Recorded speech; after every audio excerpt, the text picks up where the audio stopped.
Les prophètes dans l'islam ne commettent pas de péché. J'ai dit famille.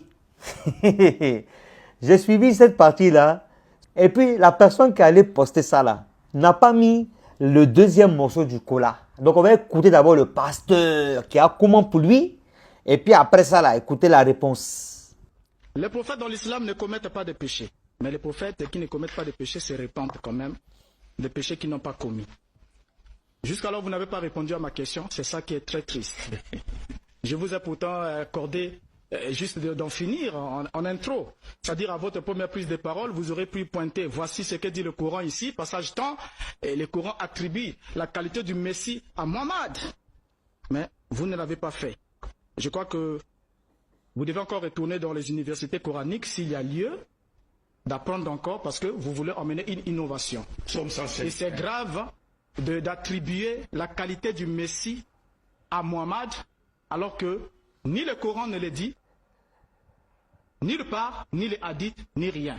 Donc vous êtes plus éclairé que Mohammed et plus éclairé que les compagnons de Mohammed, plus éclairé que le premier imam des premiers siècles qui avait bien compris l'islam pour nous apporter une nouvelle révélation. Bon, ça, je vous le dis sincèrement avec la Bible ici devant moi, je ne savais pas que Mohammed était un Messie sans écriture, c'est une nouvelle révélation, une innovation de votre part. Et vous savez ce que cela coûte dans l'islam. Et c'est très grave d'ajouter des choses au Coran. Pourtant vous dites, j'ai pas peur pour vous la religion. La religion, le Coran est un livre parfait, qui n'est pas temporel. Donc on n'a rien à ajouter, même pas un seul mot.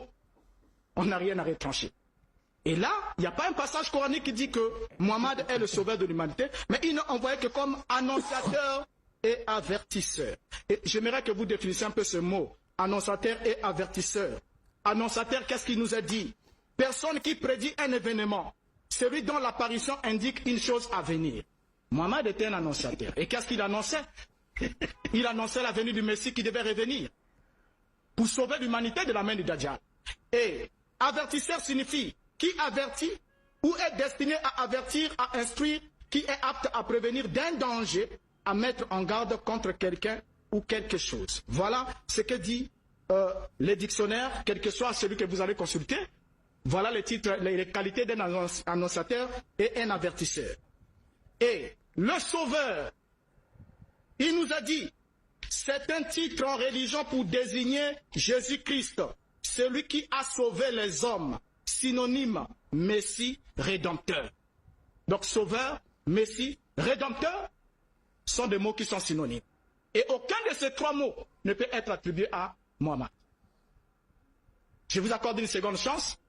Vous n'avez pas pu trouver le mot, la qualité, la qualification dans le Coran, ni dans les hadiths de Mohammed en tant que sauveur. Vous n'avez pas aussi pu trouver en tant que Messie.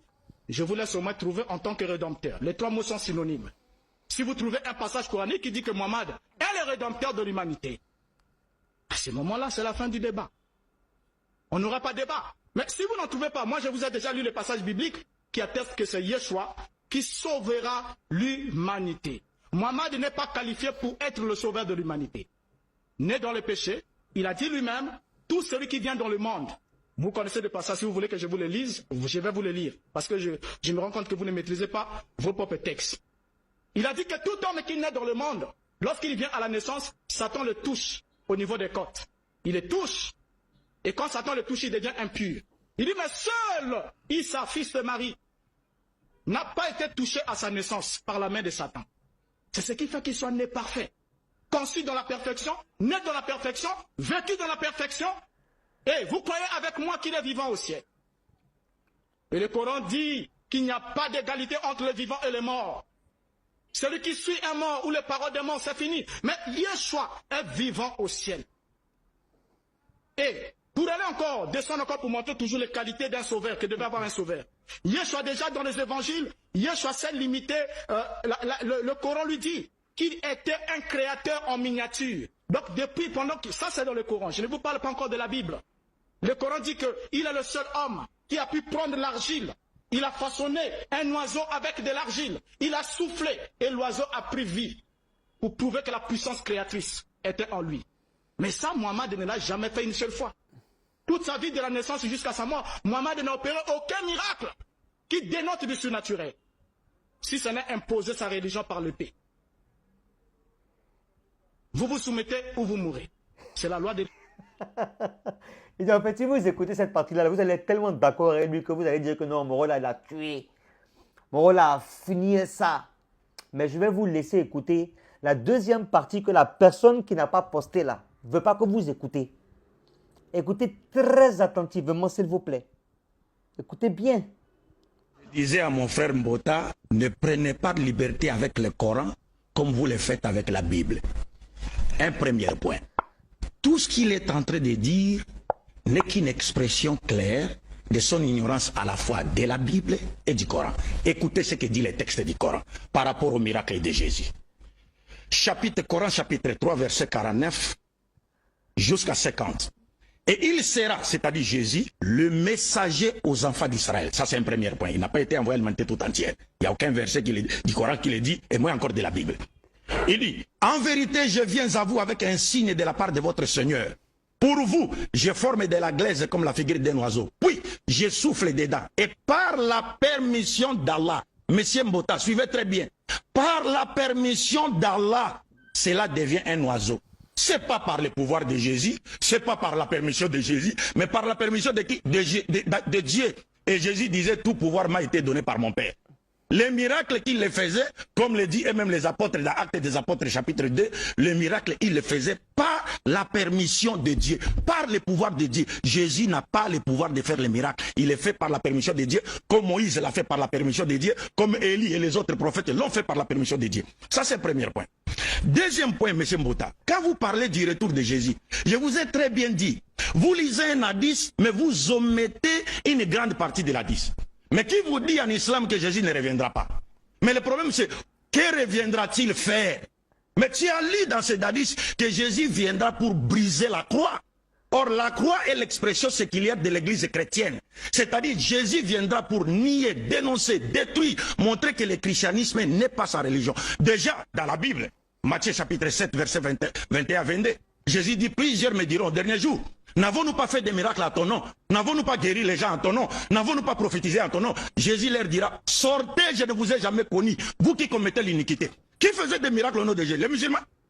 Qui prétendait guérir au nom de Jésus? Les musulmans. Ce sont les chrétiens. Qui seront chassés par Jésus au dernier jour? Ce sont les chrétiens. Ça c'est un deuxième point. Troisième point. Ah, c'est pourquoi le même hadith, M. Mbota, vous dit quand Jésus reviendra, il apparaîtra. Pour juger quoi? Les prophètes montrent d'abord, il va juger le monde selon la loi de l'islam. Et il va mourir et il sera enterré par les musulmans. Et il va prier derrière l'imam Mahdi. C'est ce que les prophètes disent. Mais vous ne voulez pas les citer. Et Jésus viendra. C'est comme Obama, lorsqu'il y a eu le congrès des démocrates. Obama était président, mais Bill Clinton est venu soutenir Obama. Il est venu juste soutenir Obama. Jésus viendra pour soutenir, montrer à l'humanité tout entière que c'est l'islam qui est la religion de Dieu et c'est Mohammed qui a été envoyé à l'humanité tout entière. Et ce n'est pas lui qui juge au dernier jour. Vous confondez le jugement sur la terre où il va juger les nations montrant que l'islam est la vérité. Les autres sont dans l'erreur. La vidéo que j'ai fait passer hier sur homéostasie. Les juifs qui disent qu'il n'y a qu'un seul peuple qui adore le véritable Dieu, en dehors des juifs, ce sont les musulmans. Les autres sont des égarés. Je termine en disant, quand vous lisez chapitre 5 du Coran, on vous dit Jésus lui-même comparaîtra devant le tribunal de Dieu pour rendre compte et être jugé, pour dire que c'est lui qui a dit aux gens de les prendre pour Dieu. Coran chapitre 5, vous n'avez pas lu. Pour finir mon frère, quand vous dites Mohammed n'a pas fait un miracle, mais vous ne comprenez pas les miracles. Jésus a dit à ses disciples, vous ferez des plus grands miracles que les miens. Mais Mohammed a fait le plus grand miracle que Jésus n'a pas fait.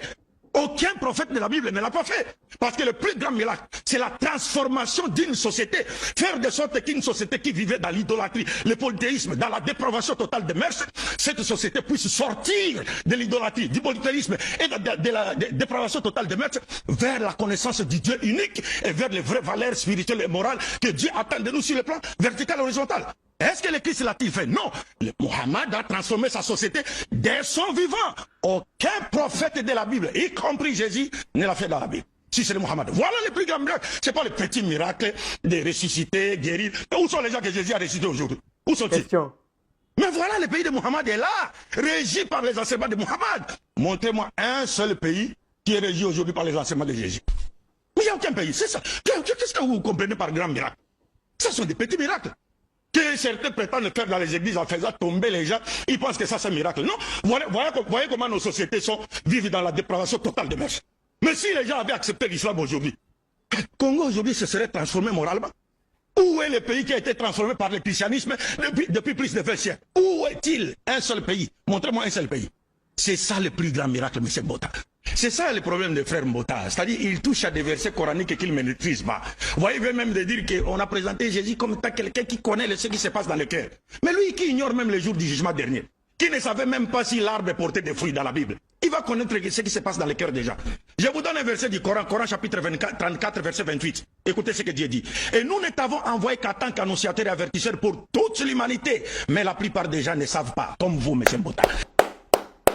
C'est-à-dire que le pasteur Ngota Mbota, là, lui-même finalement a reconnu que l'imam, lui là, il n'y a pas l'homme pour lui. Lui-même, il a reconnu ça sur des vidéos. Et quand vous voulez poster des vidéos sur les réseaux sociaux, là, s'il vous plaît, assurez-vous de donner les deux versions.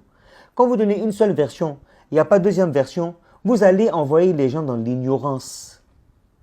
Ce qui s'est passé, quand j'ai vu moi la vidéo, j'ai dit, ah, c'est pas possible que l'imam n'ait pas aussi pu répondre à ce que le pasteur a dit. Déjà, l'imam Majid avait répondu ce que lui qui avait fait la vidéo n'avait pas mis. On peut faire ça. On peut faire ça. On peut berner les gens comme ça. S'il vous plaît, ne prenez pas les partis qui vous arrangent. Prenez les partis qui arrangent tout le monde pour que chacun puisse avoir la liberté de choisir ou d'accepter quelque chose qu'il peut ou pas accepter. S'il vous plaît. C'est ça que vous faites et puis les gens sont en train d'aller dans n'importe quoi. Là, ce sont les athées même qui prennent même le monde aujourd'hui. C'est à cause des gens comme ça. S'il vous plaît, arrêtez ça. Arrêtez ça. Oh. Ce que cela, moi, je vous fais beaucoup de bisous. Vous êtes libre de bien évidemment choisir la religion que vous voulez. Nous ne sommes pas là pour vous imposer quelle qu'en soit la religion qui existe. On veut juste qu'on soit en paix, dans l'amour, la fraternité. Nous sommes tous des êtres humains envoyés à Douf. On a tous déjà. Aimons-nous, vivant en tant que personne. Oublions tous ces trucs de, je ne sais pas, tu es musulman, tu es chrétien, tu es, je sais pas. Ça là, on s'en fout, ce n'est pas notre problème. Chacun est libre de suivre la religion qui rentre dans son cœur, qu'il trouve pour lui correcte et logique. C'est tout. Moi, je vous aime. Peu importe ce que vous êtes, ce n'est pas mon problème. Ça ne regarde que vous.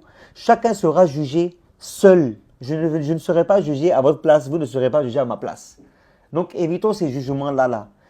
Qu'on écoute au moins ce genre de discours qui vont nous aider à mieux comprendre les religions, à mieux comprendre telle et telle personne a été envoyée, pourquoi, pour qui, pour quelle cause. C'est de ça qu'il s'agit. Il dit, mes gars, bisous là-bas, je vous aime.